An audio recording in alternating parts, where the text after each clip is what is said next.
speaking of not keeping it quiet, there's a little thing you guys should know. You're all part of this too. So if you hear something that you like, if you feel something making you want to moan, do so. I encourage you to. If you want to clap, clap. If you want to whistle, whistle. You're a part of this too. Our next performer is named Michael Christenson, and he is wonderful. He is a mixologist who uses American spirits, who slings you around and lands you someplace you didn't know existed. So please, put your hands together for Mike Christenson.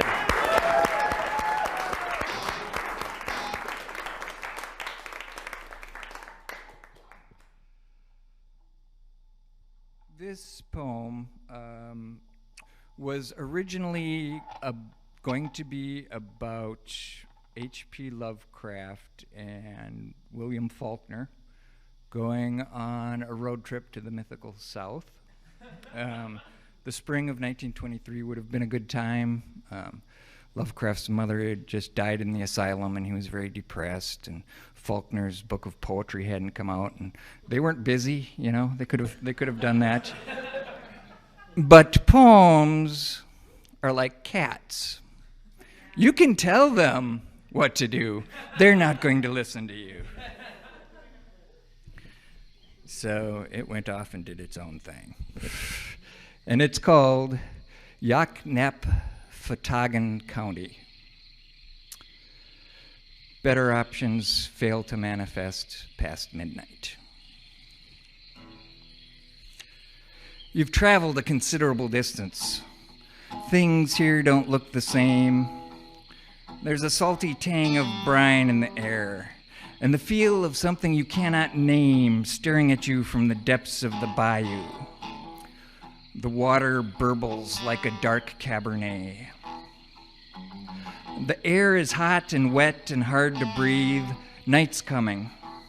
The sun is dropping in the west, under the leaves where the insects seethe. It feels like someone is kneeling on your chest.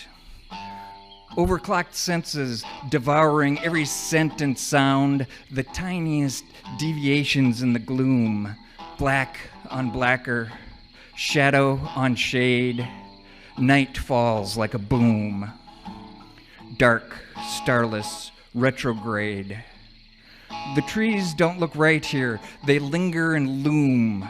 From their akimbo limbs swing enormous arachnids.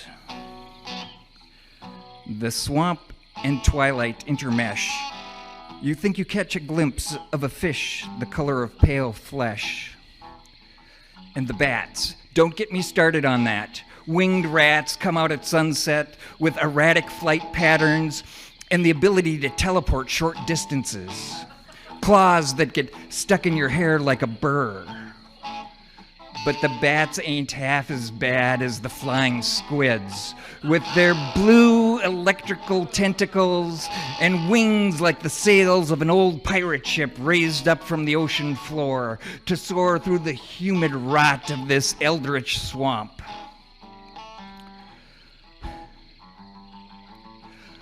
A faint glow comes from below, from giant crustaceans blown from molten-colored glass, undulant among the sea grasses, weird kelp, and multi-hued lamina.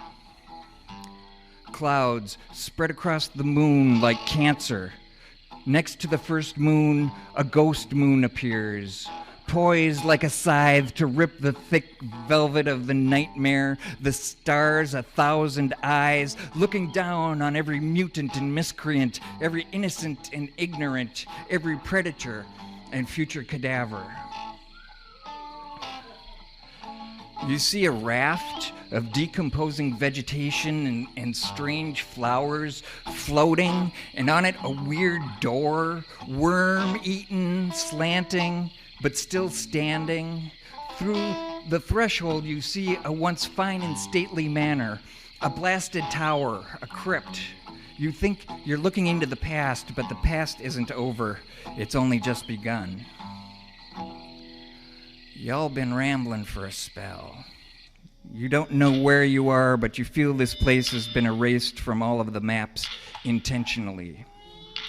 You don't know how you got here, but expect it's the same way all your relationships start. A few bad choices, some abysmal decisions, followed by a tangled series of unique and irreproducible mistakes that seemed reasonable at the time, even inevitable. With no other apparent choice, you step through the door. Real pearls are imperfect. An abandoned plantation, deserted for decades. Black iron gate encircles the estate. Blasted tower with the crown blown over. Near the porte cochere, a bee dry humps a flower. Behind the manor, a burial ground, crypts and crosses scattered around. The nearly imaginary mansion rises up from the sawgrass and bracken, the prickle poppy and fetterbush, the pokeweed and rattlebox, like some fermentation distilled from the damp and the rot of the swamp, threatening to dement the senses. Vines entwine the enormous porch, runs the length of the house, looks like an old train station for a town that's shut shop, closed down, and rocked back on its foundations. There's horned heads embedded in the woodwork, in the capitals and cornices of the crumbling columns, barely keeping the veranda from collapsing. The front doors, near destroyed by sun and storm, open onto a foyer the size of a roadhouse parking lot. There's a chandelier, 1,000 pounds of crystal brilliance, now broken jewels, crusted in dust, somehow still dangling from the ceiling. There's a tree growing up from the middle of the floor. The topmost branches tangle with the ornate corona, and at the top you think you see a yellow eye with a slit iris glowing. The stairs spiral, coiled like a snake, a wheel of misfortune around the round white room. Spanish moss droops in loops like hair over the balustrade. The banister turns into an emaciated horse with its ribs jutting out.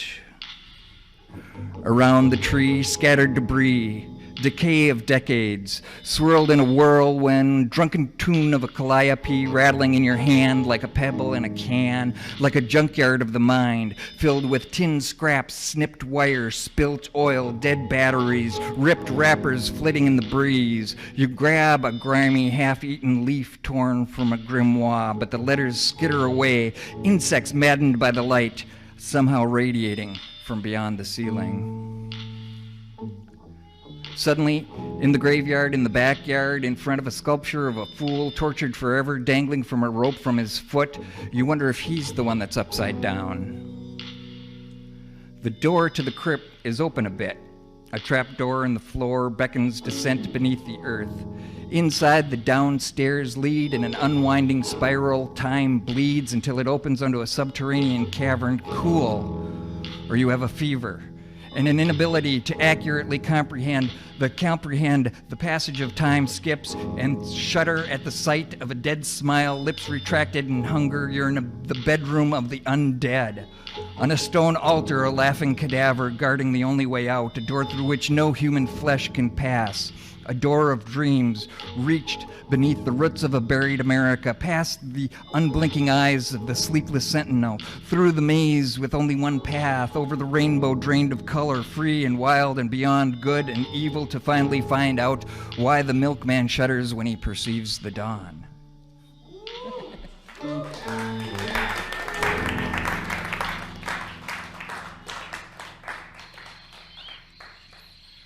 Chop off your own head for enlightenment. Coyote dead by the side of the road, covered with flies. You see a sign, population 319.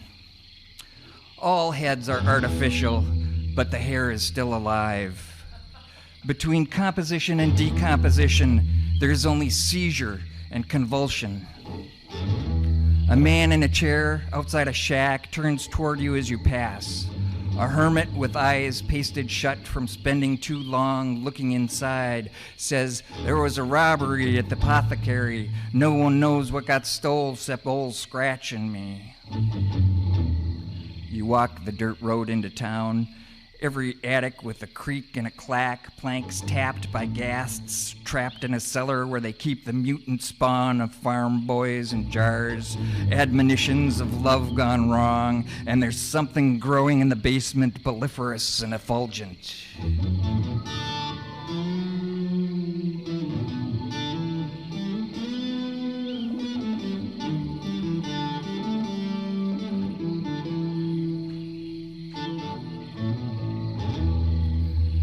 There's a church in the center of town. Sanctuary seems unlikely, but you enter anyway and walk into a mass of the secret sect of the Phoenix. From the portico, you see a woman in white in the apse, rowed by an elder god brought down from the stars to feast on the delicacies of fear-tinged synapses. You decline to join the congregation. You cannot reconcile what you know and what is real. The disconnect is splitting you apart, tearing your head from your heart. A fuzzy door at the end of a long corridor that slips and jabs. The door looks like an angry eye with an alien infection, an infestation of hairy pink and purple molds with wiry tentacles and an eyeball at the end of each stem that splay out in a display like a peacock's tail. Behind the door, which is also an eye, there is a white room outside of time, empty except for the box at the center, empty except for your spiritual double, who you lean down and kiss. Fold yourself into the dream. Find yourself in the seething vortex of time, your decayed memories, fleeting seasons, untrackable as footprints through melted snow, and pull the lid closed behind you.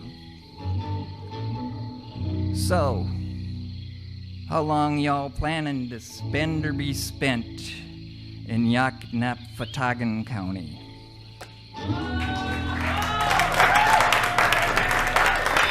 Yes! Michael Christenson, ladies and gentlemen!